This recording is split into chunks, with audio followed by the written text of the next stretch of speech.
The Science Fair.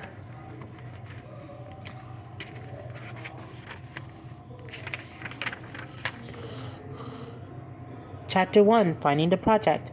It's time to get ready for the science fair, Miss Thomas, the science teacher, announced to the science club. But this year, we will work in teams rather than each year on your own. How many teams? Erin asked. Let's see, Thomas said. There will be 5 teams, each with 3 members.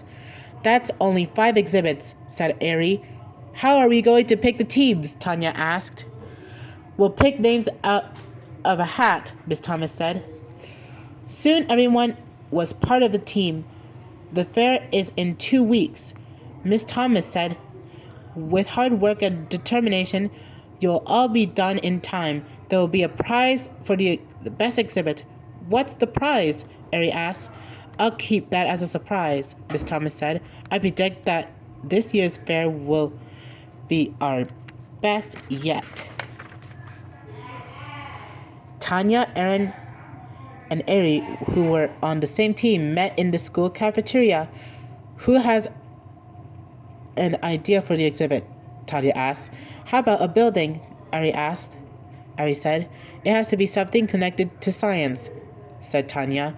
How about a building that houses a nuclear reactor? Ari asked. A nuclear reactor? Erin said. You mean the kind that produces electricity? That's right, Ari said. But just a model of the building. Maybe we could include a diagram of how a reactor works. Scientific, but it's not too exciting. I think we should have an exhibit that does something. You have a better idea, Ari asked. Let's meet tomorrow, Erin said. If we haven't thought of anything else, we could go with Ari's idea. Thanks a lot, Ari said. Don't be upset, Erin said. It's just that we all have to agree on something. That's right, Ari said. Tomorrow then.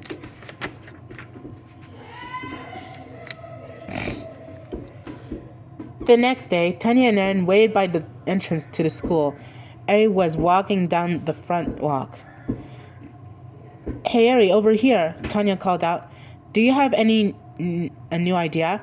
Ari asked. Erin was telling me about a program she saw on the TV last night. Tanya said. It was all about ancient Chinese water clocks. Some of them were in towers at least 30 feet high. Water clocks, Ari said. They use running water to tell time, Erin said. I still like my idea. It is different, Ari said. Forget about it, Tanya said. A water clock is something we could actually build and make it work.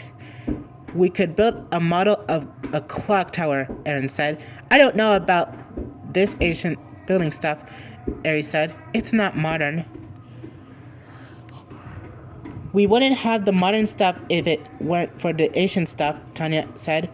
The measurement of time is important in science, and it had to start somewhere.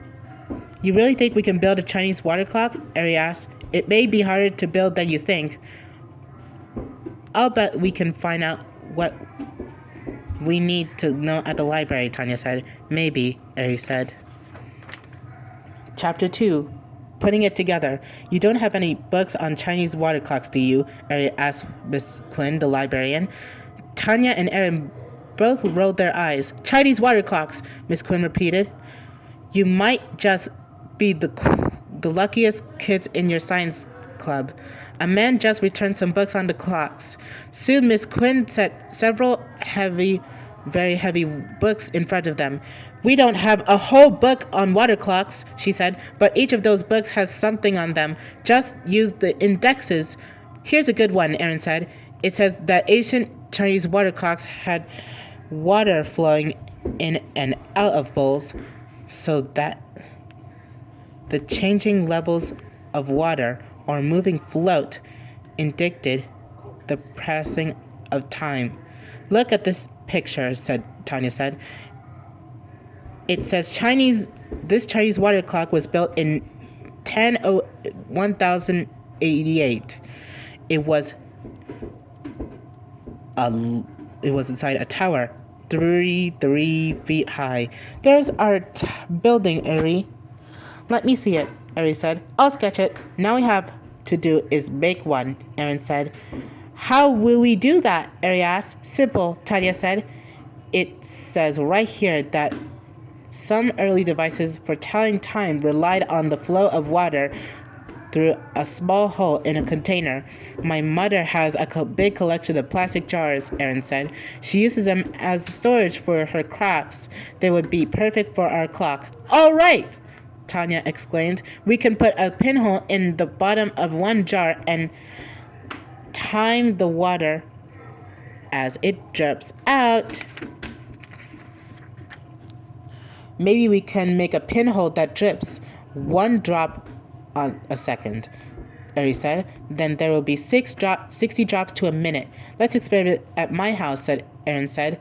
I like to build the model at my house, Eri said. Okay, Aaron said. We can separate now and work apart. We will join the tower and the clock later.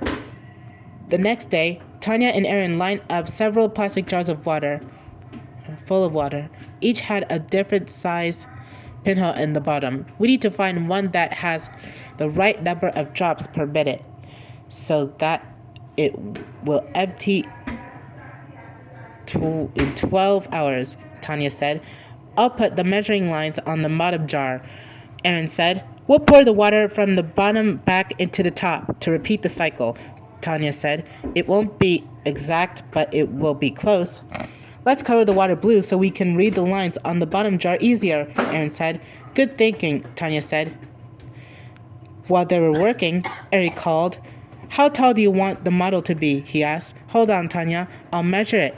She returned the phone and said, each jar is 8 inches high, so the two are 16 inches. According to one book, Eri said, the water clock towers were 33 feet high, so if I allow half an inch to a foot, that will come out about right.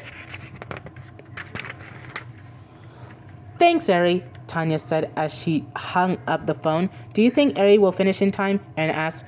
If he doesn't, our project and our lives will be ruined, Tanya said dramatically.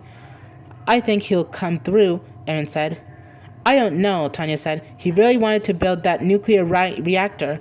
He can build one next year, Aaron said. Several days later, Tanya and Aaron were in Aaron's kitchen waiting for Eri. He said he'd be here an hour ago. Tanya said, he's certainly giving us a hard time. I still think we are in a good team, Aaron said.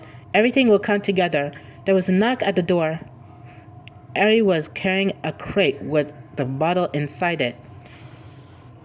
Sorry I'm late, Eri said as he put the crate on the kitchen table. I had to make some last-minute changes. I put a window in front so that you can read the time. The back is open. This is great, Tanya said, as Eri took the model out of the crate. Let's see how it looks with the water clock inside. Tanya tried to put the water jars inside the model. Oh, no, she said. The jars don't fit. They don't fit, Eri said. They're just a bit too big, Tanya said. What do we do now? Aaron said. Don't worry, I'll fix it, Eri said. You're sure you can do it in time? Aaron asked. Just leave it to me, Eri said. Chapter 3, at the science fair. The morning of the science fair, Tanya and Aaron met again in Aaron's kitchen. Aaron's mother was getting ready to go to work. How do you like our water clock? Aaron asked. I'm sure it will win a prize, she said